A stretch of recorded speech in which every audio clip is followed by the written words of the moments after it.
Third Devil here, Kenny Danisko, three-time Stanley Cup champion of the New Jersey Devils. And you're listening to the Uncle Puckers New Jersey Devils podcast with Chris, Dan, Bobby, and Tony, the Uncle Puckers. Let's go, Devils!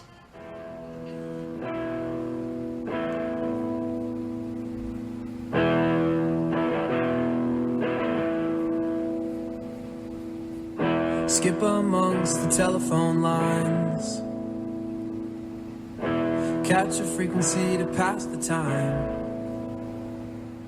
Anything's better than New Jersey. Let me along the turnpike.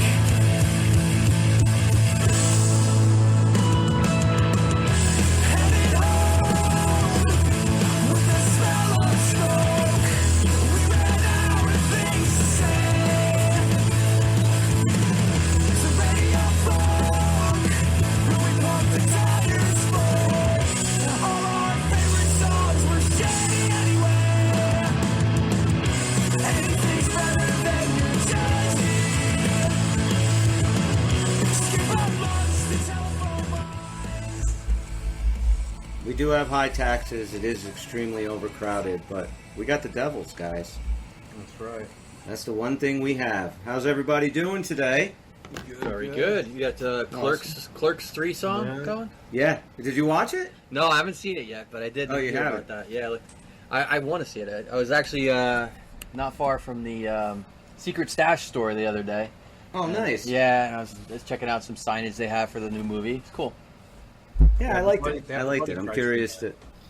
What? They have the Buddy Christ at the Secret Stash. We were there a couple years ago for Yeah. that. Yeah. Yep, That's exactly. right. Yep. But, yeah, definitely let me know when you check out the movie. I'm curious what you guys think. But a lot of action today in the world of the Devils. We just traded Sharon Govich to Calgary for Tyler Toffoli. So that's pretty much going to be taking up the spot which will be left behind by Tomas Tatar, and we really gave up a third-round pick and Toffoli. I mean, and Sharon Govich. Sharon Govich is having a really. Yeah, I mean, we'll talk a little bit about the Toffoli thing real quick. I mean, Sharon Govich really was struggling to find his place in this lineup after a really good rookie year last year, 2 years ago. Yeah. And then last year he struggled to kind of find his place. Did very good defensively, plays penalty kill very well, but he wasn't really fitting in with this team. So I'm happy for him to go to Calgary. He's going to get plenty of opportunity to play. He just signed a 2-year deal. So he got his extension. Change of scenery might be really good for Sharon Govich, but we were talking Tyler Bertuzzi, but we got a Tyler. This is a dude that I wasn't even thinking about. I mean, he wasn't on anybody's radar, I don't think, right? 4 days ago I heard about this, but I only heard a very small little rumor that his name was mentioned with New Jersey, but I really didn't think much of it. Yeah, all I heard was that he was not looking to extend with Calgary, and that was where it ended. He does have 1 year left on his deal. It does look more like a rental as of right now. I don't think that Fitzgerald's going to go out of his way to try and sign him. I mean, unless he has a very good year and, it's something maybe we get him for another year or so, but this does look mostly as a rental. But he had a great year last year for Calgary. He played all 82 games. He had 73 points, 32 goals, 39 assists. That was for however many years he's been in the league. That's his highest offensive output. So what do you guys, how happy are you for Toffoli? He was the It leading seems like a great scorer fit. for Calgary. I mean, he won a Stanley Cup. I mean, He won a Stanley Cup with the Kings in 2014 2014, beating the Rangers, which is even better. Yeah, that's our style. Yeah, definitely. Yeah, he's 6 foot, 203 pounds. He's a big guy. I know he's not a heavy, but he's, it's a little bit of size for that top six. And, Tomas Tatar, we all liked. He played very well for the Devils, especially last season. Right. I thought the year before, his first year, really, again, the team was bad and he really couldn't find his place, but kind of with everything clicking, he played very good. He did, especially down the stretch and in the playoffs. He was great for us. But Tyler Toffoli brings a little bit more of that playoff pedigree, which I think. But he also has some experience and a little bit more youth, which is nice. Yeah. He's got really he's a few years younger, couple right? years younger. You really have. Yeah, I think he's got 2 years on him.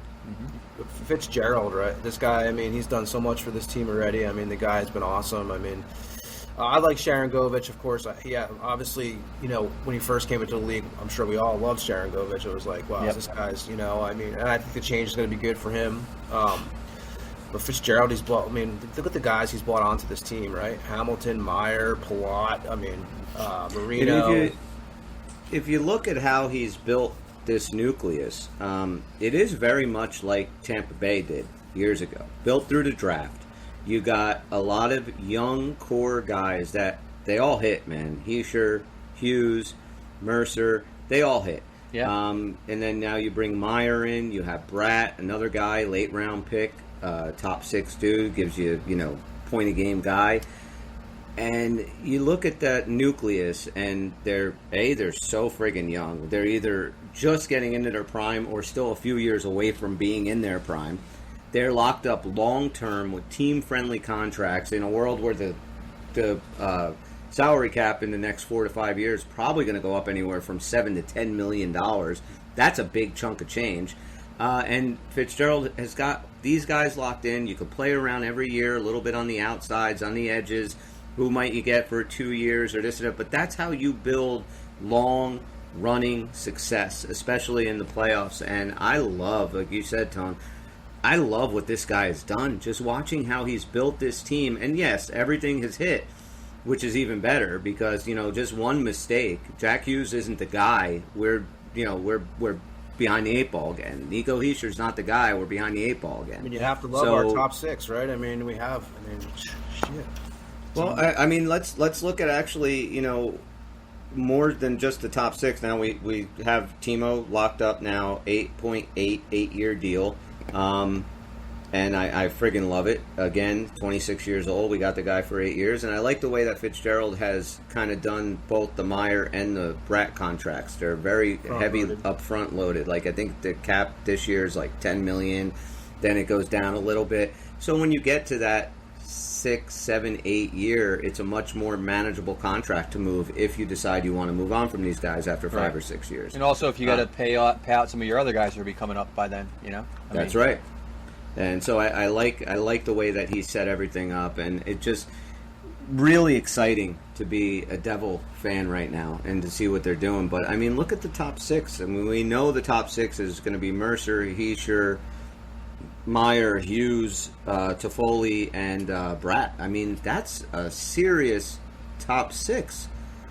I mean, out of those guys, maybe Dawson Mercer is your least productive, as I'm making air quotes, but we all know he is just ready to pop and have a huge season because I think that kid is going to be a star in this league. Definitely. Such a hockey mind. I mean, you could just amazing. Yes, he does. And then you go and look at the Hughes and Nemec on the blue line. These two guys are playing even a little bit of what they showed. Luke showed and what I saw, and we've all kind of seen on tape from Nemec. This defense, they're going to be able to score at will. I mean, they should be in the top 5 in scoring, no doubt, with all the ammunition that they can put on the ice. And then you go to the bottom 6. I mean, we have Andre Palat on the 3rd line, essentially. Right? Right. I mean, how many teams are going to have Andre Palat on their 3rd line? Looks incredibly deep. And then Hala, and then you maybe move Lazar or Boquist over to the other wing. I really like the idea of McLeod, Bastion, and hopefully Nolan Foote can take that spot that Wood had. And that bottom 6 is, again, checking. They can score. They can do everything that you can ask them to do. They can go up against a team's best line. They can do everything. Play in the power play. Play in the penalty kill. This is really, if they stay healthy, really shaping up to be a super deep, exciting team. So we have 10 million cap. We have notable. We have McLeod. We still have to get the RFA, Bastion, Boquist, and Ball, right? And then was it both Boquist and Bastion? I thought it was just Boquist one of and them. Bastion and Ball, McLeod, and I think that I know the Devils, like Fitzgerald said today, they're going to let Wood's going to test free agency Tatar. So we pretty much know those guys are gone, right? It's pretty much this is who we had. This is who we had going into this year as restricted and unrestricted free agents. Timo Meier, we signed.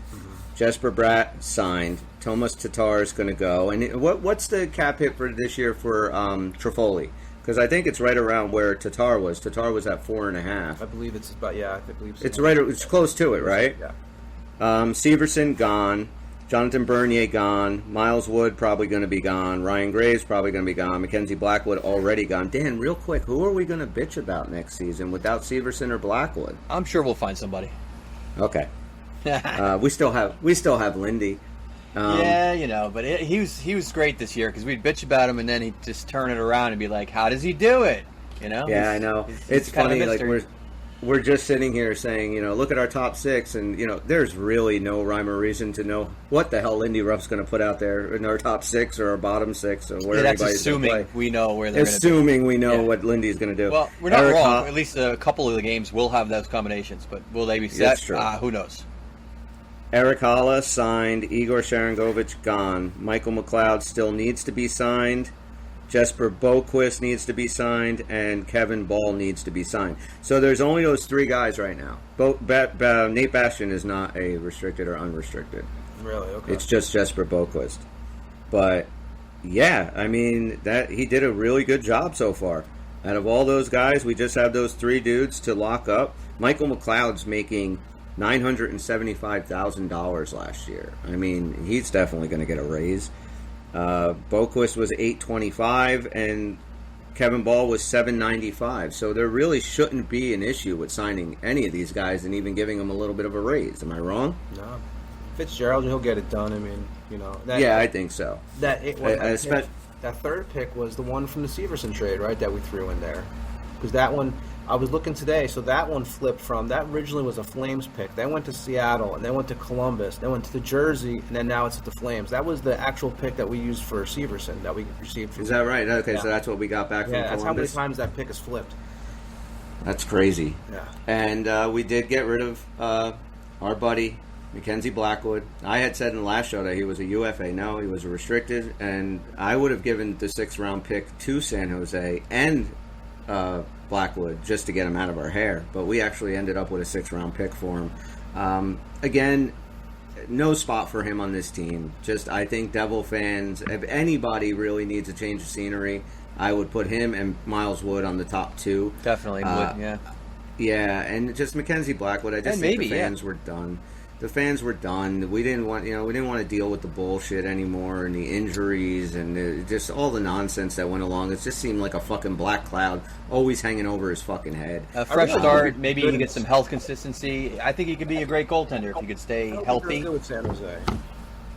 Yeah, I hope so. I mean, I hope he stays healthy and he has a good season over there. I mean, San Jose's going through a really long rebuild, and it looks like it's going to be a lot longer. So, he should get a lot of time playing if he stays healthy. I mean, they're going to want to know what they have with him.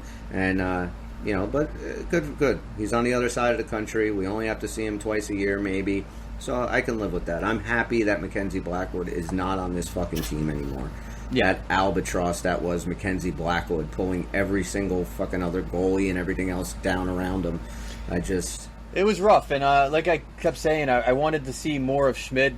And it turned out that maybe we would have been better off had we seen more of him and less of Blackwood. So, it was not a good situation for Blackwood. I'm sure the last 2 seasons especially was really hard on him. I know he wanted to regain his form and everything. It just was never going to work out.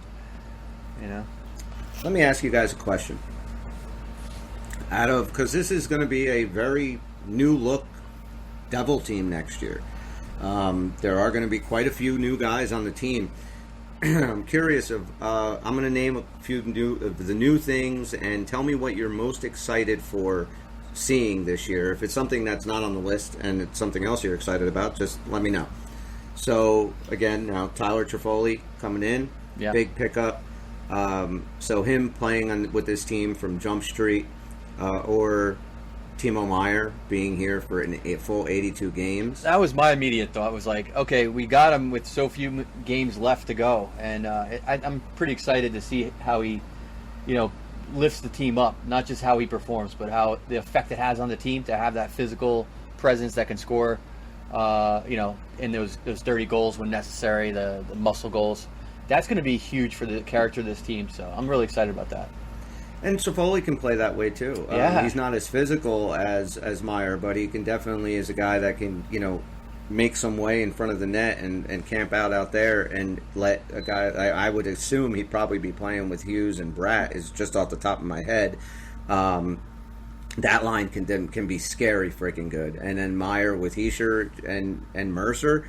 I mean, yeah, that just should be so much freaking fun to watch. So you got two new guys on the wing for the first two lines that are going to be here for the whole year, which is exciting. Then the emergence of Luke Hughes on the blue line. Very exciting. Simone Nemec, if he makes the team. You got Akira Schmid, if he ends up being the man to take the lion's share of this work and really see what we have with him. Mm-hmm. You got Andre Palat for a whole year where he can stay healthy. Right. Out of those things, what are you most excited to see? For me, it's Timo. For me, I mean, it's Timo. Yeah, I have to say, I really thought he was such a big signing. I think he's going to be so loved in Jersey. He has the size. He showed in the playoffs. He has that Claude Lemieux in him, as we said before. I mean, how could you not? I believe that he's a star. I think we got him at a good price. I know San Jose tried to get him for $9 and he didn't take it. He took less for us, obviously. Jersey, like we were talking about last episode, Jersey's definitely a destination now. Yeah, people want to play here, which is something that I've never said in my 47 years on this planet, that people want to play in New Jersey. And Toffoli, I think he'll be our first. If he wears 73, we never had a player that wears 73 before. Never, Yeah, no. that's He'll be the first one. Yeah. 69, I get it, because I mean, some teams that just don't want you to wear that, But 72 also, but it's weird. 73, he's a good player. I think that we have a lot to be excited about. But how do you not love the Meier thing, right?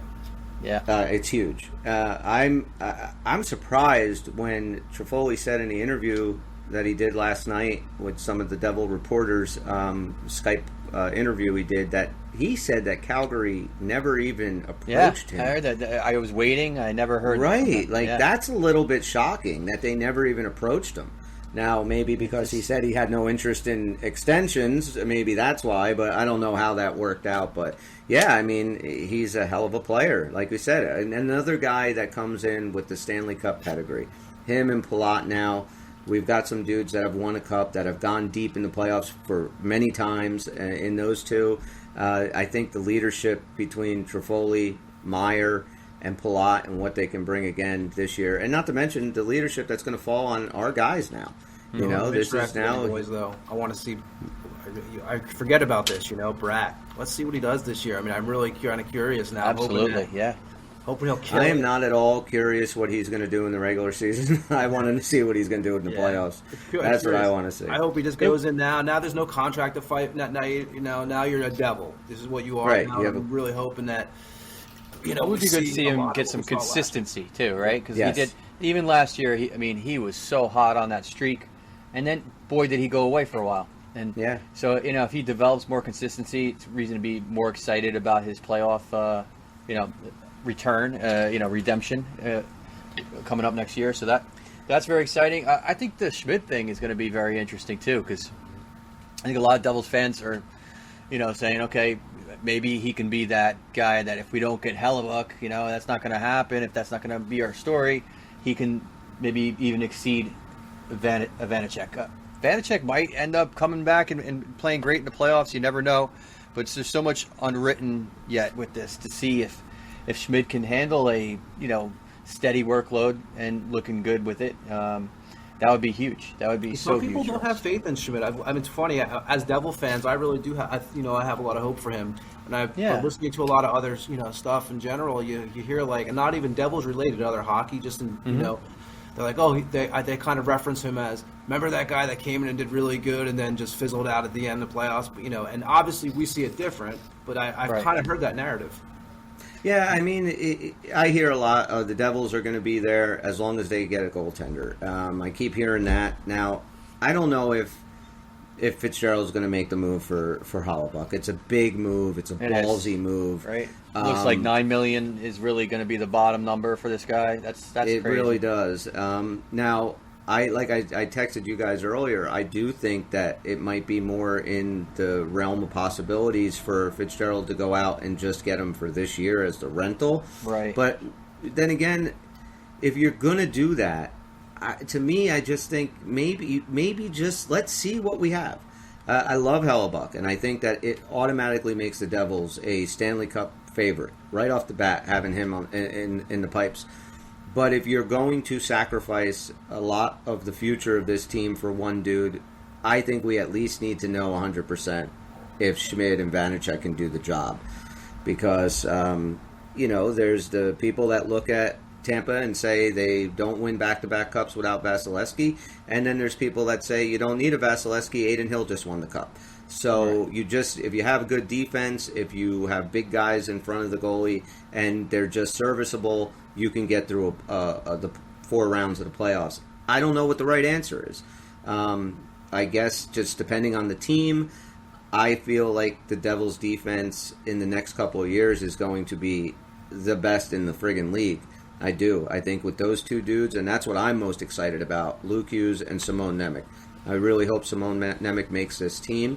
I think that the future of this blue line with those two guys is just going to be ridiculous because there's not many blue lines that'll be able to say Dougie Hamilton, Luke Hughes and Simone Nemec. And I mean, just Marino. Look at the power play with all those guys. It should be outstanding this year. I definitely don't want them to see them move Nemitz at all. I definitely don't want to see him go. Because I do. Well, let me ask you something. He was definitely a sticking point on the Meier trade. That's what kind of took it so long that they wanted Nemec or Mercer were the two guys, and Fitzgerald was able to pry him away without those two guys.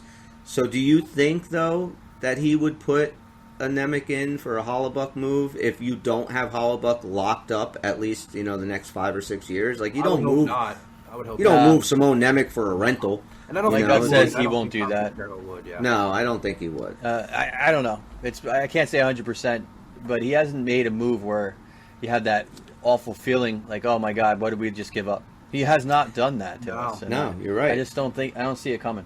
And he's kind of the perfect scenario. Every move he's made, right? I mean, everything. Yeah, it's all his big moves have worked out, and he's managed to establish between him and Lindy Ruff, and a lot of the guys in the locker room have been able to establish now, and you saw it a lot last year. And it's a redundant word that everyone uses in professional sports, but it does mean a lot. Is culture. Yeah, and the culture of that team now is completely different than what it was 2 years ago. And I think Jack brings a lot of that to that dressing room that, this is how we play in New Jersey. You have to be responsible. I mean, fucking Jack Hughes playing defense, and has come out and said many times, I don't like it, but I also know that that's how you win. And that's all this kid wants to do is win a Stanley Cup. Yeah, and you guys said, what am I excited about? Honestly, it's easy to overlook because, it's like a given. Oh, we got Jack Hughes. We know he's great. What about all these other moves? He's not even done developing. No. He may not only score more, but even become a bigger leader, a better leader on that team. This year coming up is going to be exciting. Even just watching him, not just for the beautiful goals he scores, but as he develops, I'd like to see him continue to put on a little bit mass like he did. Like he was much bigger this past year than the year before, and much more durable because of that. And he's not done developing physically, and I think also into the leader that he that was a huge growth year, and he's not done. I don't think. Do you think Fitzgerald's going to make another move? You think he's? I mean, I would love to see one more like a defenseman come in, but I don't think it's going to happen now. I think it's we're kind of getting. I don't know now. I mean, who's out there? We said a Gudis-like guy would fit nice, but I do think he's got something up his sleeve come Saturday. I do think that there's some free agents out there that he's interested in getting in here. I don't know if it's another forward, a bottom 6 guy, if it's just like a Curtis Lazar type dude, or is he going to go and swing for the fences and try and get a big D guy? I don't know. Is he going to make a move for Hellebuck? It's interesting, but I think as much as I would love Hellebuck, I do think with the Sharangovich going and the Toffoli move, I do think that was a big piece that you could have used for Hellebuck. So when I saw him going last night to Calgary, I thought, man, probably not probably not going to do a Hauebuck deal. So I think he's probably done on the trades. I don't think know Holtz about is gonna free stay. agency. From what I'm getting, from the vibe I'm getting, is that Holtz is gonna. This is his final chance. Like, you're kind of getting. Yes. When you read the articles, you're getting that. They've said that, yeah. The exit interviews, they told him, like, you're not Make it or getting break any it. more chances. Either you figure this shit out and start doing what we're, play the way we want you to play, or you're not going to be here. And apparently he has a skating coach with him wherever he's practicing this summer. I don't know where's he from, Holtz? I know he's Let's see. European. Yeah, I mean, that name's German, but I don't think he's German. Yeah, I was just curious. But I do think that there probably is a name or two at least that I think he'll try and go after in free agency. Whether or not we Swedish. land anybody. Sweden? Where's he? Okay. So he's he's from Sweden. But even if that's it and it's done, we like this team, right? Yeah. And I think guys like, like I mentioned Buda, he's going to cost too much, I think. I think he's going to get a raise this year. I think we're going to see some mistakes, obviously, like we talked about last episode with some of our young guys, but I think we might have a nice, I think Ball's going to have a big season for us. I really like, I would not be surprised. I know I said his name before, but if they sign Oliver Ekholm-Larsson, I would not be shocked if they get him.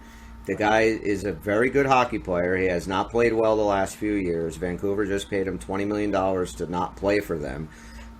If he wants to get back into that, upper echelon guy making $5-6 million a year, maybe you get him to sign for $1 million, $1.5 million. And you just tell him, like, this is his 1 year to kind of turn things around and show the NHL that he still has it. And could be a good leader for that defense. I also like Shea Weber. I think he's out in Arizona still. But, again, I think that would be a trade. I don't think that Shea Weber's up for free agency. So I don't think that we're going to make any more moves via trade. But we could be completely wrong. But, back to the Jack Hughes thing. And, Jack plays with this, this chip on his shoulder that I love. You see it now, and when he speaks, this was a kid that came in very highly touted, who a lot of people said never should have went first overall his first couple of years in the league. He was getting a lot of shit because, like, exactly what you just said, Dan. He wasn't filled out. He wasn't ready. I honestly believe, sorry to Patrick Kane, but when it's all said and done, Jack Hughes will be the greatest American hockey player ever. Yep. I really do believe that. He's got what it takes, that's for sure. It just keeps moving along on this progression that he's had, every year getting stronger and being more consistent. And he will be on track to Stanley Cups and Hall of Fame career for sure, probably being the best American player. I can't wait to see it. The future right now of this Devils team is just fucking awesome. It is just so much fun to be a Devil fan right now. And it's like everybody's on board. Like, every single national media is like, you gotta love what Fitzgerald is doing with that team. And like I said, the culture, what Lindy Ruff has brought, where I thought an 80-year-old, I know he's not 80, but 70-something, 60, he looks 80, 60-something-year-old or 70-something-year-old coach, how's he going to relate to these 21-year-old kids and 22-year-old kids? Man, they love him. They love him. We're locked up. Like, we got Meier 8 years, Jack's 7, Bratt 8. You just go down. Even Palat we got for 4, which I know some of. You got to worry about the end of that contract, maybe, but you still don't know. The jury's still out on that. But and Nico, I don't know. We really have some years to be excited because we know we know our main core is going to be here now. And that's, to me, that's really. And it's a big core. Yeah. It's a big core. Like, most guys, most teams, like, they're always talking with Toronto. They're big four, Tavares and Matthews and Nylander and what's his name? Mitch Marner. Those four. Like, we have Timo Meier, Nico Hischier, Jack Hughes, Jesper Bratt, Dawson Mercer, Luke Hughes, Simone Nemec. Like, our core is deep. And these guys are all going to be here for a long time, and they're all just outstanding hockey players, where most teams would take any one of those guys any day of the friggin' week. And we have them all. Like Fitzgerald has done a masterful job with drafting and scouting and everything else that he's done these last couple of years. I could not be happier. Now, maybe this time next year, we're all sitting around bitching and moaning because we didn't make the playoffs or some other bullshit, but I don't foresee that happening. No. Yeah, there was actually a question from somebody today that actually would probably fit into this perfect. This guy Jersey Joe asked us basically about who we thought. What did Jersey Joe say? Jersey Joe, he asked us basically who we thought was going to break through, like with the Nemets and the Thompsons. Who we think is going to be on the opening day roster, which we kind of covered last show, I think. Yeah. But he wanted me to ask you guys that. Which of those guys you think that on opening day we're going to see on the ice? Well, first of all, is this Jersey Jofano? Sasquatch Joe. He's an Islander fan. Yeah. Oh, okay, that's right. That's true. Who is it? Jersey Joe, Sasquatch Joe is the other name he goes by, but he is he listens to our show all the time, and he also has a podcast too. Actually, the Devil's Podcast. Oh, that's What's awesome. the name of his podcast? Let's give him a. Let me see here. Let me look it up. Give him a shout out here, Jersey While you guys Joe. are giving your answer, I'll look up the exact podcast. I would say that the one guy that I'm mostly, and I talked about him a little earlier before, is Nolan Foote. I am very interested to see Nolan Foote finally make this team because I think he can bring a lot, especially to that bottom six. I think a fourth line with McLeod, Bastian, and Foote is a very formidable fourth line. So, in my opinion, I love the idea of Alex Holtz. I want to see him actually do something. And until that happens, I'm going to probably be on the Nolan Foote train. What about you, Dan? Okay, so just so I'm clear, the question is, which Devil are we excited about seeing next year, basically? Who do we think? But I think he's talking mostly about Utica guys. Like Utica guys. Oh, okay. Who do you think is going to break out and join the team and we're not be going an to count. integral part? We're not going to count Luke Hughes because he never really did Utica at that No. time. I mean, Clark was on pace to maybe make the team, and that would be cool. I'd like to see him on the team. He got called up a few times, but he never really played. So that would be nice to see. Okay. Yeah, And what about you, Tom? I'm going to go with Foote also, though. I think, which I think that Joe had actually mentioned that he thought that I think Clark we'll see eventually. As long as we don't move him, I think he'll wind up in maybe a mid-season, or early on during an injury. But I do think Foote. I think he's another one that, and I would like to see more of him play too, actually. And so. Yeah, I like Nolan Foote's size. I like what he brings. The little bit that we saw him play, he played very well for this team last year. And, I think he could flourish in the NHL. I think he's the type of guy that, especially on this team and see how it's constructed, I think a guy like Nolan Foote steps in and has a better career than he ever had in Utica. I really do. I see him as being a guy, Bobby said it on the one show last week when he was here before he went on vacation, when he said that he's going to earn a spot and he will be in the NHL from here on out. And I believe that. I do think Nolan Foote has everything it takes to do it. I mean, we gave up Blake Coleman for him. Let's start using it. And it's in his blood. I believe is the podcast name. It is. Heads Up Hockey. Okay. Heads Up Hockey? Yeah. And here's a That's where you Heads can Up find it. Hockey podcast. Heads Up Hockey. And here's a All right, question for Jersey you Joe, guys. for anybody checking out the Uncle Puckers, be sure to check out Jersey Joe and his Heads Up Hockey podcast. I will be sure to check that out, Sweet. too. Thanks for the question, Joe. Appreciate it. So if Graves leaves, does Bobby leave us too? Go start a podcast? I think so. I think it's a package deal. I think if Graves Adam, and his groupies are leaving? Ryan Graves. Yes, if Ryan Graves leaves. But if Alex Holtz makes the team, he might stick around because he's got a giant hard-on for Alex Holtz. He's got wood for Holtz. Yeah, and Holtz does mean wood. So. Yeah, I was wondering that. I said, I wonder if Bobby leaves, if Graves leaves. I don't know. I mean, Bobby hasn't been here all week, so maybe there's something going on. It could Maybe be. He knows something we don't know. He's an insider. Yeah, Yes, he's an insider. He's inside Ryan He's an Graves. insider. exactly. So, yeah, I mean, Saturday those guys are all going to have new homes. Ryan Graves and Tomas Tatar and Miles Wood, they'll all be someplace else. Speaking of new I know. homes, I'm bummed to see that Mikov went to the Flyers tonight. That kid's going to Yeah, but if they don't buy out his contract, we're not going to see him for like 3 years, so who gives a shit? And I heard with him, there's a lot of there's a lot of people saying that watch out when you draft him because he was really difficult. They said and obviously not being a Russian thing is not helping. Another Russian who's difficult. Go figure. Yeah, I know Washington had their hopes on getting him at number 6. They really wanted him. It's kind of that whole changing of the guard, Ovechkin passing the torch to him when he gets into the league, and they also we can got deal with Oliver him. Bonk, which you remember Radek Bonk, right? His son. Yeah, I remember They Radek got his Bonk. son tonight too. Wow. Well, I know Connor Bedard, of course, went number 1 to Chicago. Now, I have not seen much of Connor Bedard. I can't remember the last time I've heard this much hype about a player was Sidney Crosby, and he was as advertised. Is this dude Sidney Crosby? McDavid. Connor, Oh, he is. I think the only thing Connor McDavid level, Sidney like, Crosby that's level. The last time I heard that kind of buzz. I don't know. crazy We'll have to if- see what happens. I think the only thing that will stop him is an injury. I think the guy is that good. I mean, his hype is so high though, right? It's gigantic. I mean, but I think he is. I've watched him play. I've seen, a lot of stuff on him, and I think he is the real deal. And I think Chicago obviously should be pretty damn excited. I think that's why having Hall there for him will be probably good too. I guess so it's. They're Patrick Kane's going to end up going back there, right, when he's healthy. I'm sure he's going to sign again with Chicago. He's such an ass just to go play with Connor.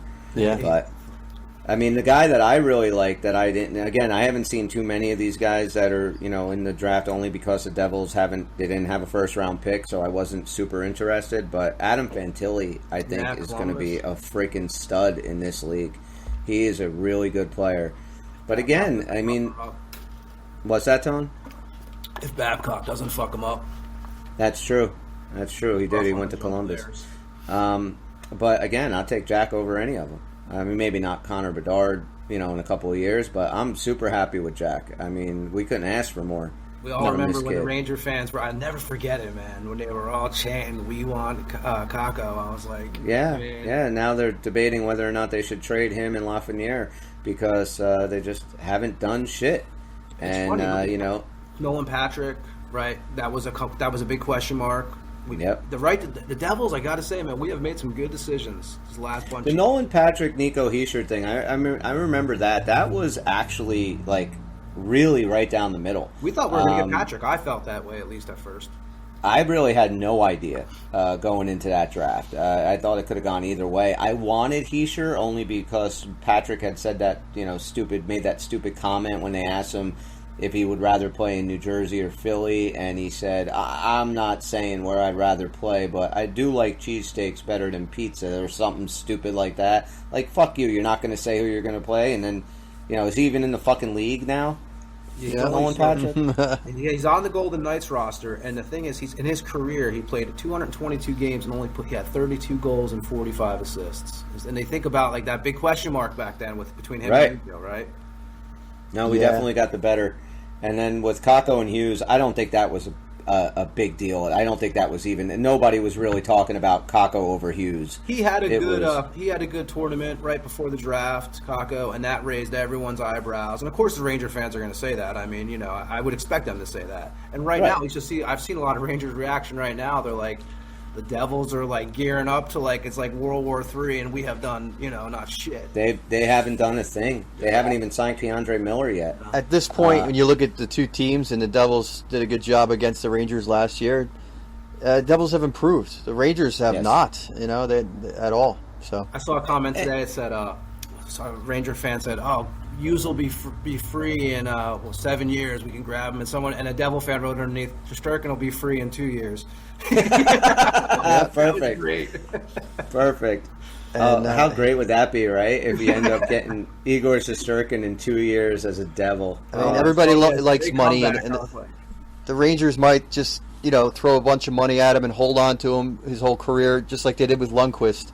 But Shesterkin, I mean, if he gives a shit about really making an impact that lasts forever in this league, he's got all the skill in the world. He should go somewhere else. And of course, New Jersey is a great place for him to go. That'd be awesome. But anywhere that he has a chance to win, I just feel like the Rangers are. That curse is real. That organization, I don't see them ever getting off the mat the way they're going these days. I don't think their window is closed yet. But I think that if they don't make a big push this year, I do think it will close. I mean, just how much more are you going to get from Zibanejad and Panarin? They're all on the, either real close to the wrong side of 30 or already there. Back nine, So, right? there. What's that? The back nine they call it, I believe. Yeah, I mean but they really they haven't. Advantage done had anything. he was alive in the playoffs, but Panarin, one of the most talented guys in the world, was dead in the playoffs. Invisible. It was amazing. I couldn't believe how little impact he had in that series. Well, if you remember during those games, Panarin and Bratt, they were left. They went to the titty bars and they decided not to play. Exactly. So that was it. So those two just didn't show up. But I like what. If you look at what the Devils have done, and I know I just said the Rangers haven't done anything, but is there any team in the East up to this point that has done more to get themselves better than the Devils? I just... So far, the Devils have had probably one of the best. I mean, if not the best, I don't want to be. I mean, of course, I focus mostly on the Devils. I got to say, have to have had the best offseason. I would put us number one, and I put Colorado number two. I think They picked up Ross Colton today. Yeah, Joe Sakic's making a lot of moves. He's shoring up his second line, the middle, getting some dudes, knowing that Landeskog's not going to be back next year. They have some holes to fill, and I think that they're going to be really good next year. I also think the Kings. We didn't even talk about this. What the hell they just pick up from fucking Winnipeg? Oh shit, Dubois. Who the hell did Not he Shifley. You're not talking about Dubois, Shifley, right? Is Dubois? No, not Shifley. He's still out there. It's a question about whether Shifley's going to come back to the Jets. Yeah, I know Shifley wants to leave. Hellebuyck, and I don't know who else, but who the hell did they just pick up? Yeah, Pierre-Luc Dubois. They just picked him up. They gave up a shitload for him. But I think that helps the Kings. This is a dude that's 25 years old and has already bitched and moaned about being in two places that he's played at. So right. I wouldn't feel very comfortable with Whoever him. lands Hellebuck is going to look like they had a good offseason. It's just the way it's going to appear. That's Lucic true, is too. going back to Boston, too, I'm hearing. Who is? Lucic's going back to Boston. Oh, I heard, too, today that Olmark is that Boston was talking to Pittsburgh for Olmark. Wow. So, yeah, it looks like Boston's going to move from Olmark, move off of him, and just go with Swayman. What would you say if Olmark was a possibility for the Devils? I'd rather have Hellebuck, I think, right? I would much rather have Hellebuyck. Let's say the question is Olmark or keep your duo that you got.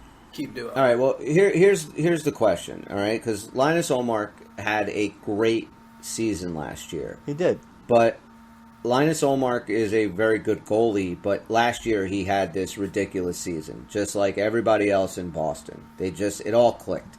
The guy lost 7 fucking games last year. Mm-hmm. 7 games. That's crazy. Insane. But you're not counting the playoffs, though. No, I'm not counting the playoffs where he matters lost most. 4. Yeah.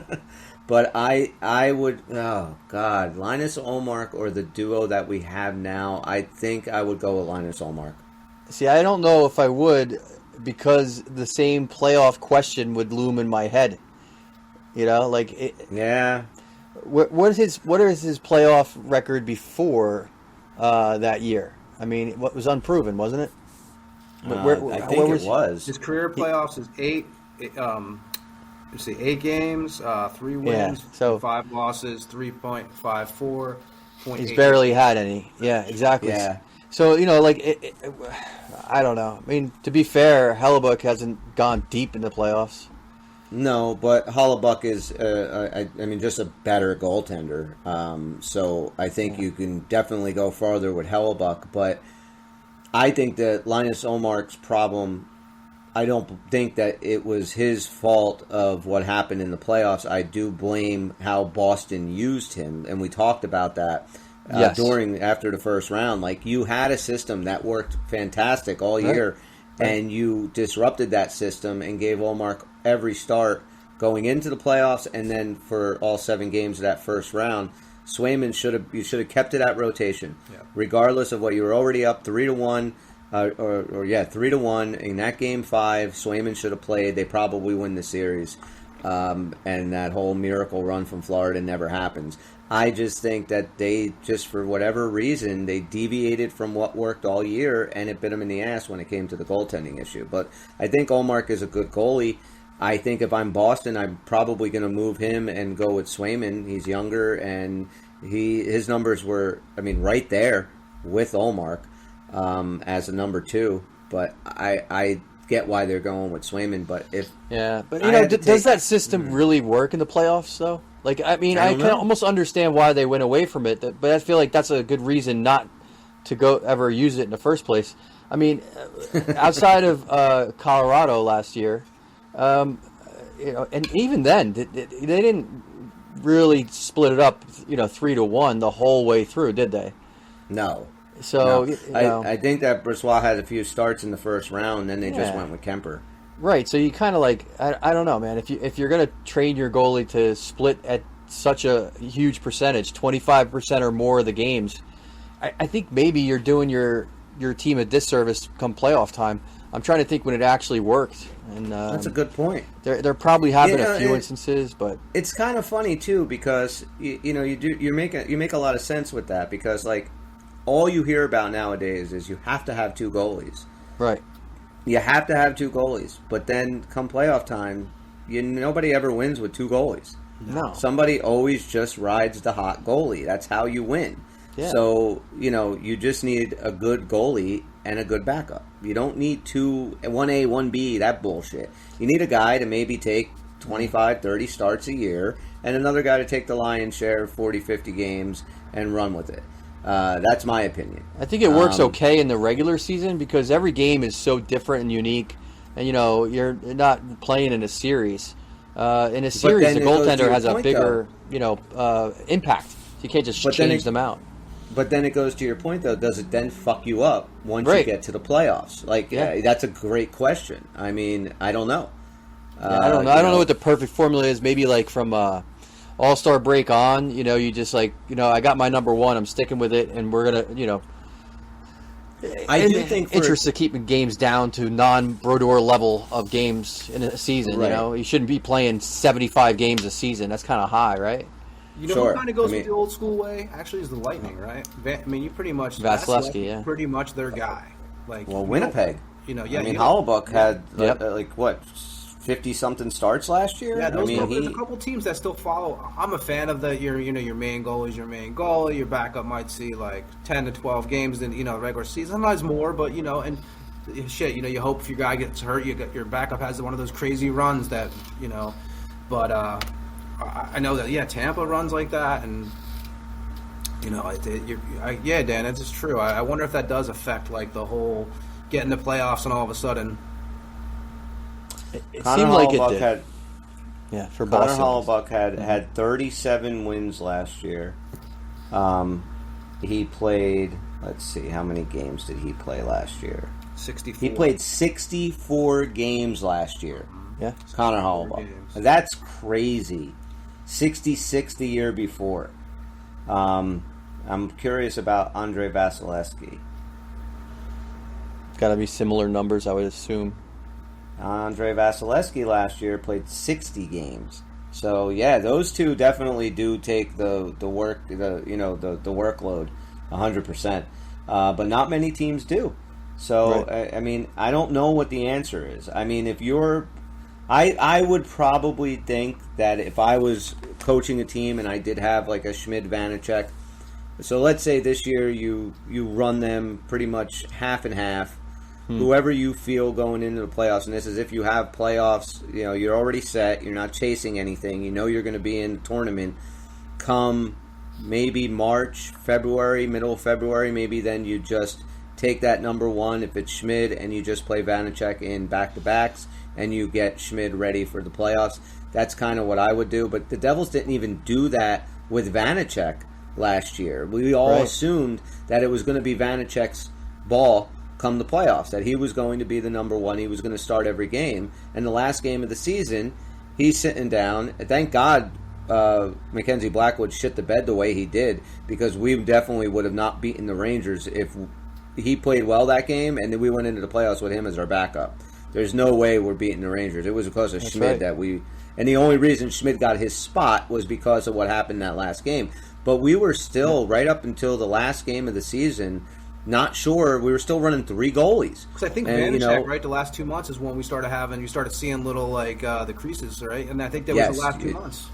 Started seeing a little chink in the armor. Yeah. But, that's why I'm not. I know, Dan, you said that you have a little bit more faith that Vanacek is going to be, that he's not going to be a fucking disaster in the playoffs. Yeah. I agree. I'm not 100% sure of that, but I'm much more confident going in this year if we're not going to make a move for Hallebuck with Schmid. I feel more comfortable with Schmid than I do with Vanacek. We need to see Schmid under a normal NHL starter workload, and I really hope they give him, the shot early on to be our number one, to play like a number one where he's playing, 75 to 85% of the games for That's a what I good was going to stretch. ask you. What's the number? What's the number you want to see Schmid start next year? Look, if things are going well, I would like to see him like in the 60s total games. If he's playing that many games, it tells you the only way that's going to happen, especially with Ruff as a coach, is if he's playing really well. If he's playing really well, and we're going into playoffs with him, I feel much better about it than even Vanacek. Now, if Vanacek emerges and he's playing well consistently, and Schmid has not been able to keep that number one starter, and we go with Vanacek going into the playoffs, not that late, like at least by the All-Star break, we've made the decision. Schmid is not everything we hoped for. Vanacek is playing great. I'm not going to cry about it. I think we'll be all right. I also would definitely look at the trade deadline if there's great goaltenders out there, if neither one has impressed anybody. You know what I mean? Right. But I really would like to see, going into this, Schmid establish himself as a number one. That's the best case scenario here. Has a great year, great regular season. All the magic is ready to go for the playoffs. Look, you're going to have an unproven goaltender at some point make himself a playoff winning goaltender, and that could be Schmid. I mean, in a way, he kind of already did with his round 1 performance to save the day. Round 2, a lot of problems. I think the team plays well. He plays that same way he did in the losing series. The team's playing better in front of him. He's a winning goaltender there. It was not all on him. I'm not saying he was perfect. He could have maybe stolen a game there, and that would have changed things dramatically. So I'm not trying to give him a complete pass, but I'm okay with really either one of them going into the playoffs if it must be. And I say it must be if we can't get somebody who's like a proven playoff guy for the right price. That's asking a lot. There's a good chance we're just not going to get that. Well, there is something else, too, that we didn't even discuss, is that both Akira Schmid and Vitek Vanacek will be playing for contracts after this year. Great point. They're both, Vanacek had a 2-year deal. This is it. Akira Schmid signed back in 2021, May. He signed a 3-year deal for $2.7 million with an annual average salary of $925,000. That's all we're paying Akira Schmid. Right. So if Akira Schmid can really step up and say and show this organization and the fan base that he's a number one guy going into next off season, even if you gave this guy tripled his friggin' salary. You could get a 500% raise at a $5 million goaltender, and it wouldn't be too much if he won you a cup. If he was the man the whole way through. Yeah, if he's the man and he can win you a cup and he's getting you darn close. Yeah, there's a lot of things, a lot of reasons why Akira Schmid is so, appetizing to this team. Like he's coming in at under $1 million. Yep. If he can do the job and do what he did against the Rangers. I think it's weird. Like when you look at that I always do that. The Carolina series. Like, I know we all shit on the goaltending or whatever, but everything just seemed from the start of that series, like everything just fucking went sideways, right? Yep. Like all in New York against the Rangers. Yeah, we left it all in New York, and that emotional win was just spent that whole team. That was everybody. So I do want to see Schmid definitely get, like you said, the lion's share of starts. I wasn't thinking in the 60s. I was thinking in the 50s. But that's probably more realistic, to be honest with you.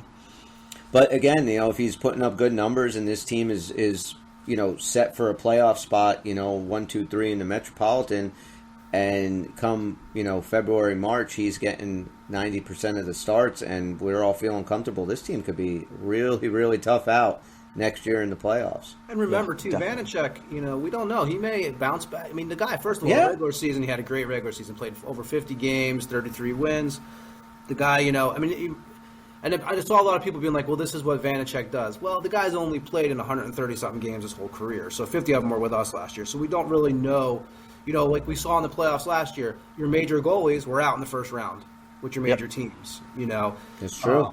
So I want to see Schmid, definitely. I would love to see him, take the spot. But I also really do like Vanacek, and I kind of actually felt bad for him in the playoffs because I did too. if you didn't really watch him play all season, you weren't going to be that impressed. You'd be like, oh, what is going on here? Right. So hopefully, with these two guys, we could really have a great – because I would hate to see, Schmid go somewhere else and all of a sudden the guy's putting up, 40 wins and, And that was our homegrown guy, Yeah, we got a goalie that we got who we like, but he kind of held us in the pocketbook now, and then he gets hurt. I'd hate to see that shit because I do think that Schmid could be – you just don't know because as we did see in the playoffs last year, we also saw the reverse side where he either had a really good game and stole the game or was getting shelled for 5 or 7. You're right. Now, just ask you guys one more question, and I think we'll wrap it up. Who do you think starts game 1? I'm going to say Vanacek. I don't know why. I think Vanacek, too. What do you think, Dan? I would prefer that we start with Schmid. I mean, I feel like you give him a shot at being the man. Why would you not give him the first game?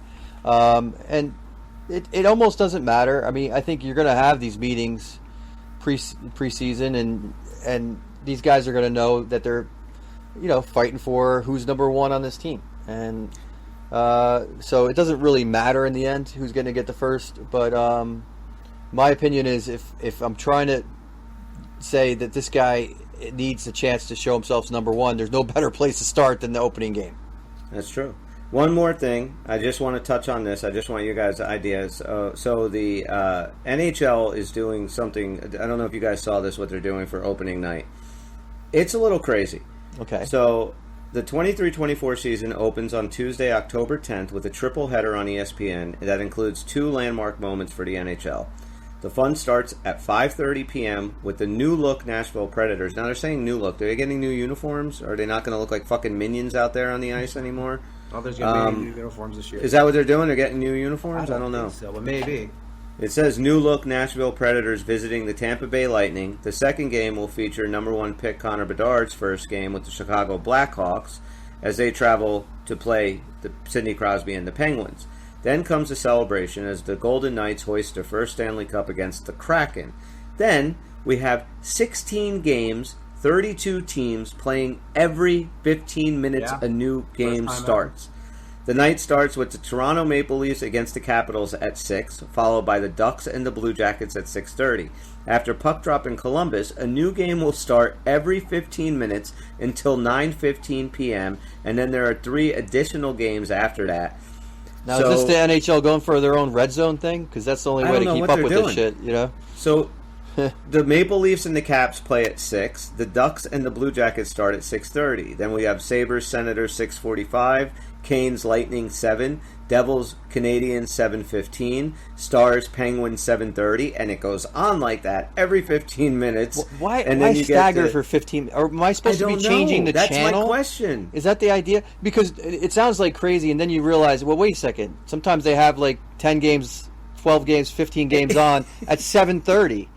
They're all on at the same time, big fucking deal. Why stagger them? Was right about the NHL. I don't know about our leaders in the NHL don't know what they're doing. Basically, who said that? It just Batman and Dana White, the guy from what is he from? Dana White's from UFC. Yeah. He made a comment that the NHL when they come up with these ideas, they're so ancient in their times.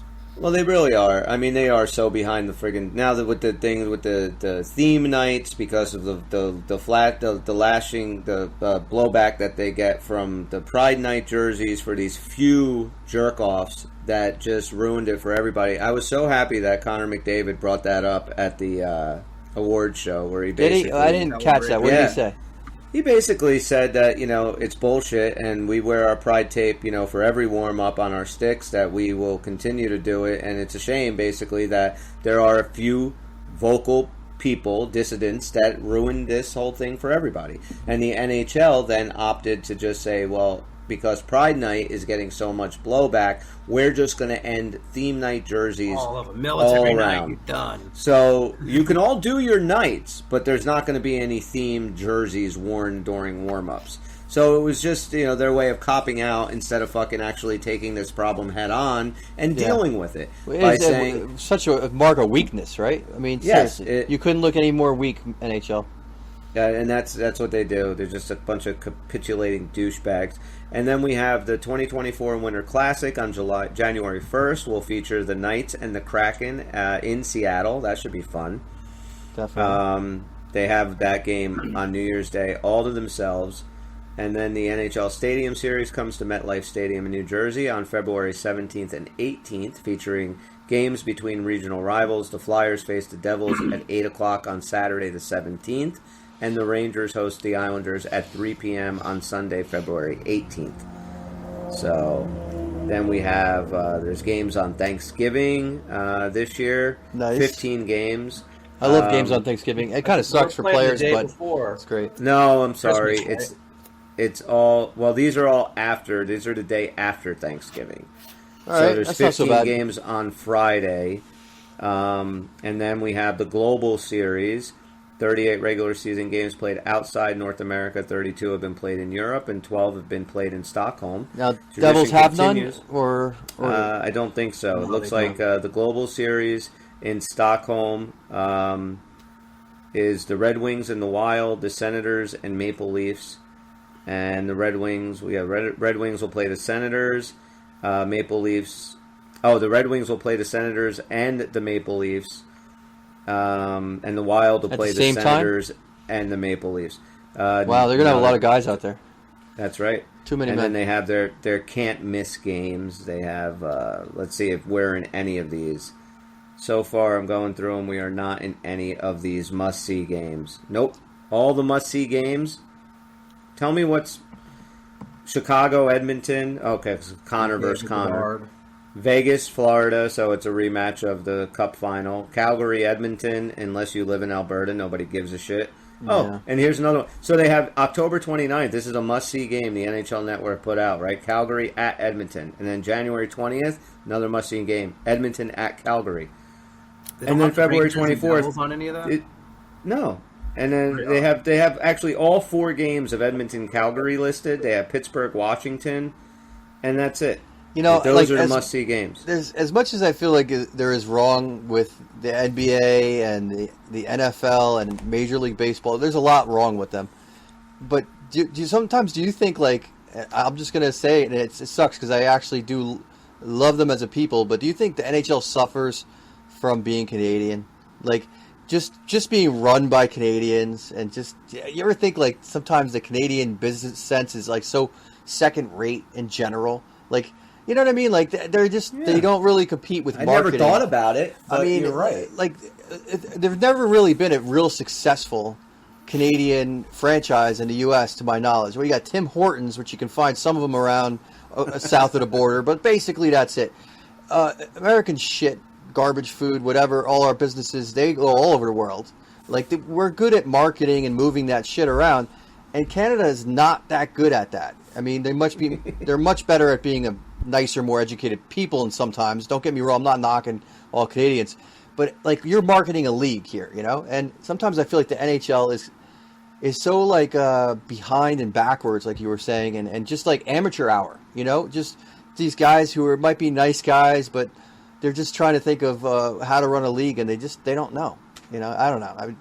So it just sometimes seems so bush league, and a part of it to me that they missed the boat on affects us here as Devils fans. Like you mentioned, how do you not show some interest in this team that has gotten so good so fast in the last couple of years, continues to get even better, and where's the marketing from the NHL? You know, the Devils are marketing, but yeah, exactly. I don't know.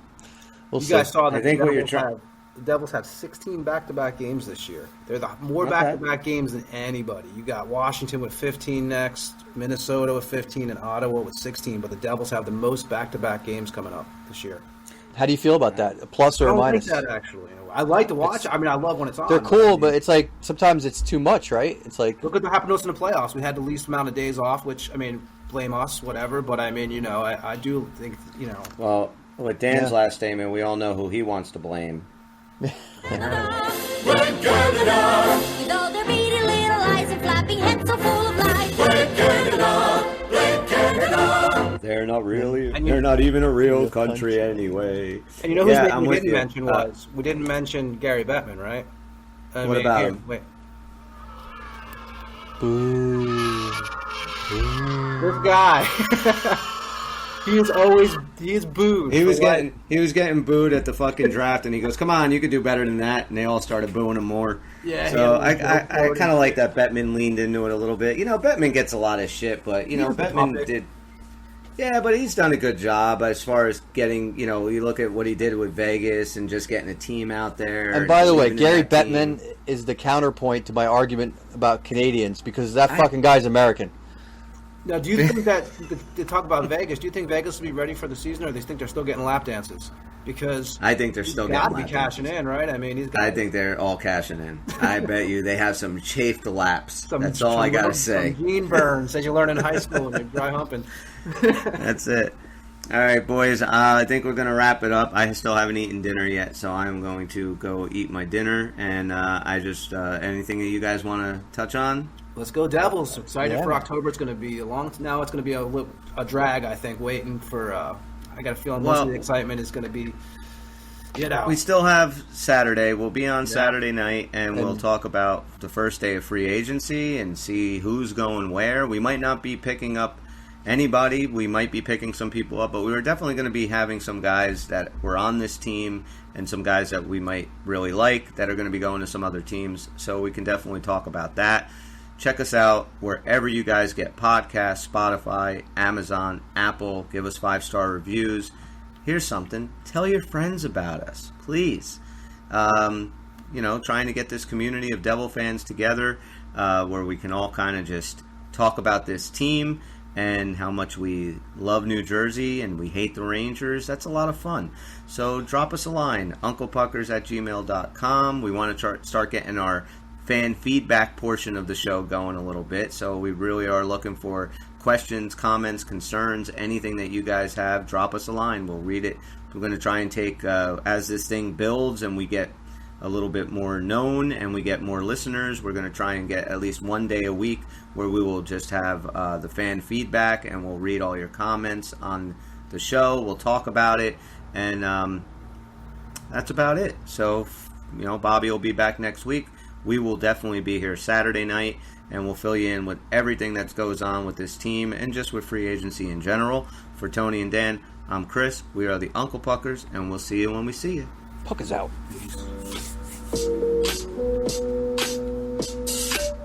Will Smith. Getting jiggy with it. He's gonna smack somebody next year. My wife's name. Out of your mouth. Jenny. That's right. It's Smack over. you in the mouth.